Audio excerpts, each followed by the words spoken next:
Everyone, and welcome to another episode of Bible Illustrated Hands.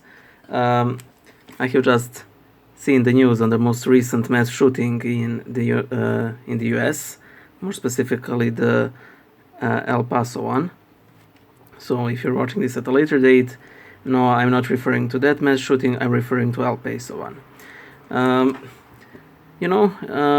I started to think about what makes these killers.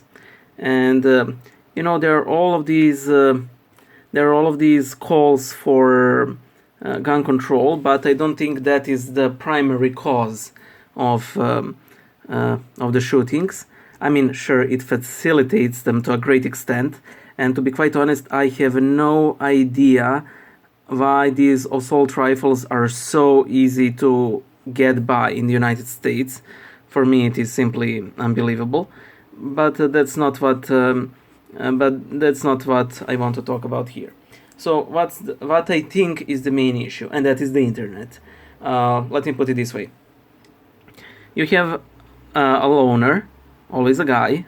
Interestingly, there are absolutely no girl mass shooters from what I have seen. He has no friends or very few friends for this or that reason. Maybe he has some extreme ideology. Maybe he's simply not a pleasant person, and so on. So you have a guy like that, and he feels lonely, powerless. He feels angry at parents, bully, friends, church, God, whoever.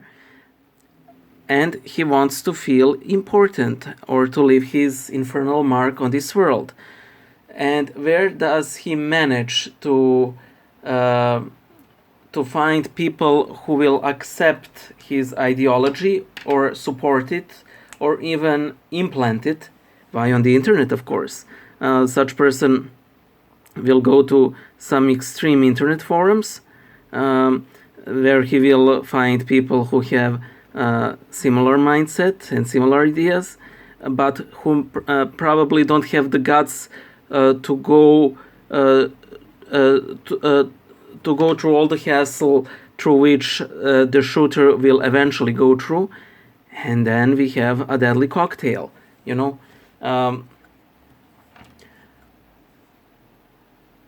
Interestingly, previous school shootings usually had to do with revenge. Then they had to do with notoriety, like causing as much destruction as possible. Trying to be the new Columbine and everything. But I think ever since Christchurch, the focus has shifted to trying to change the world. Trying to cause the new civil war in the United States among cultural lines and ideological lines and everything. But these are all just different Satan's temptations in order to both cause as much as destruction as possible and to make these poor souls feel important.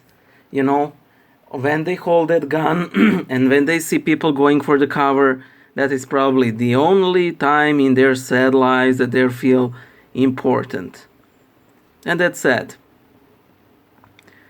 Again, I think that internet here is the primary cancer maker, because it is what joins these cancerous people together.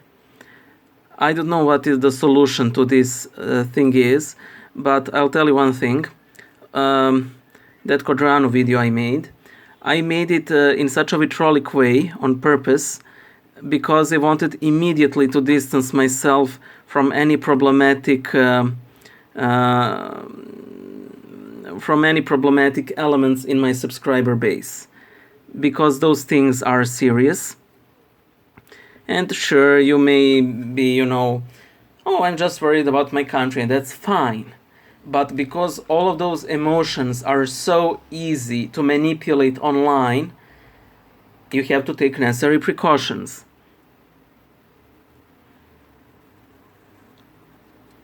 I think it is sad that now you practically can't follow through all of the mass shootings.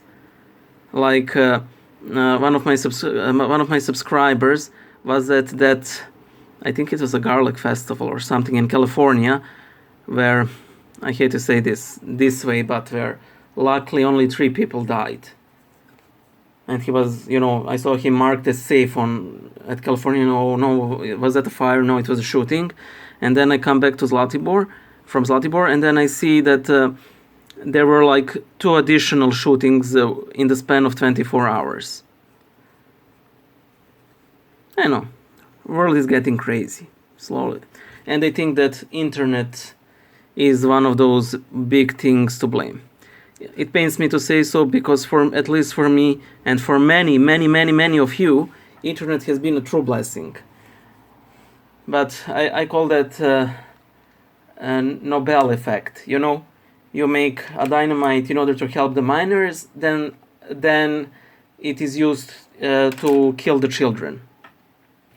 There is this movie from the 80s, some of you may have seen it. It's called Heathers. It's a black comedy that was intended to deconstruct teenage comedies at the time, because instead of an ugly girl who gets the cute guy in the end, the cute, dangerous guy turns out to be a literal school shooter. Well, he doesn't want to shoot the school, he wants to blow it up, which was the original plan of the Columbine shooters a decade later. So, Heathers, the movie, didn't actually turned out to be prophetic in a way. And they made a show based on the movie, which I really liked. The fans of the movie didn't, generally. But there is this great scene where the people in the school have an active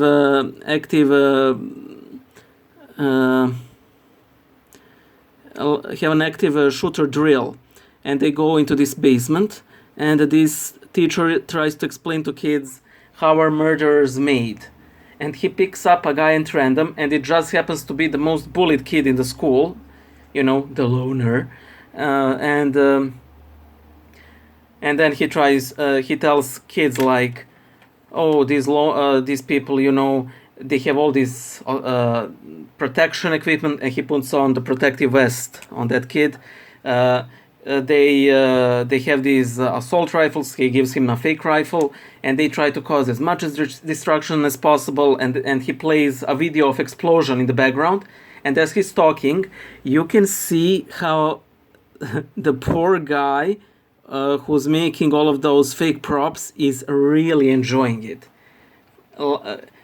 At one brief moment in his life, he feels important, and that is a deadly cocktail of a murderer. Bye.